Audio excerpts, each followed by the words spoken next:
Sounded unreal. Yeah. But no, there's a lot of freaks out there, a lot of weirdos. So, Freak of the Week, it's back, and it's this hour here on The Woody Show. Phones are open, 877-44-WOODY. You can send us a text over to 22987. I'm Woody. That's Greg Gorey. Hi, Woody. That's Menace. Hi, everybody. Him, you know. Mm-hmm. Gina. Hi, Gina. A.K.A. Gia. Gia, yeah. Is here. We have Seabass. Available for endorsements. Yeah. And then we got Sammy. Good morning. Morgan's here. Taking your calls, 877-44-WOODY. You can send us a text over to 22987. This is out of Pennsylvania. I thought this was pretty funny. These city council meetings are kind of entertaining from time to time. And they had a meeting on whether or not the city would be shutting down the local motocross track where they race dirt bikes. There was like a lot of noise complaints coming in. Oh, of course. Yeah. And so when the time came for the public comments, this guy, he steps up to the podium and he's making his argument for why they shouldn't shut it down. But he was acting like he was driving his dirt bike in front of the council members and the aisle of spectators that were there. Here we go. I really just came up here to say that you're either going to hear them where they're allowed to be, or you're going to hear them where they're not allowed to be. You need to...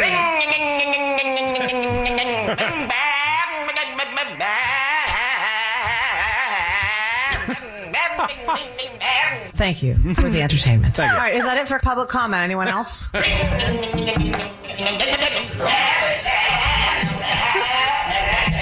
And he rides out. That's pretty good. If there's further disruption, we're going to have to ask you to leave. Yeah. It's a pretty good impression. Yeah, he's like that dude in Police Academy. Right. Michael Winslow? Yeah. Oh, yeah. I mean, there's nothing that says, hey, I'm not annoying by being annoying. Yeah. My question is, though, was the track there before they lived there, or did it come after? That's my biggest question, because I know of communities, they live next to music festivals. Or an airport. Airport. And then they complain about the noise. Planes landing here. Duh. Yeah. Like, well, I know people that complain about airports. I hear that a lot now with flying all the time. Oh, yeah. And it's like, this airport has been here for 1 billion years. Your house is younger than the airport. Right. Yeah. So it's newer than the airport. Yeah. And then you were not the first owner of the house, so you bought a house in the close to an airport. So the fact that you hear airplanes and you're upset by it, not shocking. Right. Now, this is a fair question, Menace, but apparently this Steel Town Motocross did just open in this area.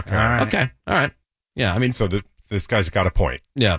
Now, I would think that you would like dudes like that at these city council meetings, Seabass. It seems to be kind of in your wheelhouse. The general arena certainly is. However, the whole disrupting the city council thing has become very hackneyed. Because it's so prolific. Now there were great innovators, Chad and JT, but they don't do that. They don't do that anymore because it's been so co-opted and played out. Yeah. And so you have people who do things that are just less entertaining. How about news involving a fun accent? Ooh, Yes. A woman in Nashville, Seabass's hometown, arrested last week after pulling a gun on a guy, homeless guy, My mom? who allowed his dog to poop on her lawn. This could be my mom. And he didn't clean up after the dog.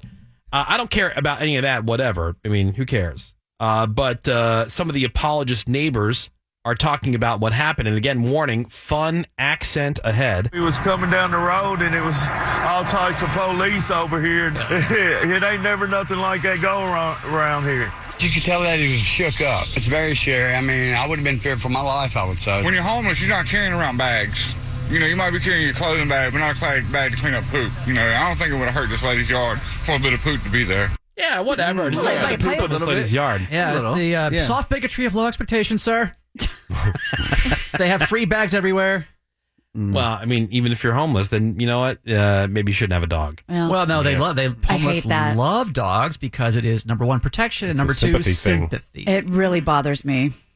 Well, because those dogs are getting all their shots. But I'm not worried about those dogs. I don't care what your situation is. I'm not giving somebody a break just because you're homeless or whatever for not. You're letting your dog take a dump on my lawn and you're not cleaning it up. I'm not giving you a break. Well, they're not productive members of society though already. Wow. But I'm also Jeez, at Sandy Marina. I'm also not somebody who gets upset. Like if you were walking by my house and my trash cans are out and you did have like a bag of poop that you had picked up, I don't care if you put it in my trash can. Some people get very upset about that. I don't get that at all. It's I like don't it's care. a trash can. It's not in my bedroom. Right. Yeah, exactly. You're not putting it on my dinner plate. Right. So I don't even care that she freaked out and pulled the gun or whatever. I don't care about any of that. She didn't shoot anybody, but I cannot get down with the fact that she assaulted the cop who was arresting her. So Yeah. That'll do it. Idiot. Well, I mean, yeah, you could have given him a Kroger bag or something. Yeah. Maybe Publix. Yeah, something. 877-44-WOODY is the phone number. You can send us a text over to 22987. We'll come back with the Woody Show Freak of the Week. Oh, good. One of them's real. A real person looking for whatever it is. Love. Whatever it is. And then the other one is something that Seabass will have completely made up. Okay. All right, and so you'll have to figure out which one's which. That is next on The Woody Show. Hang on.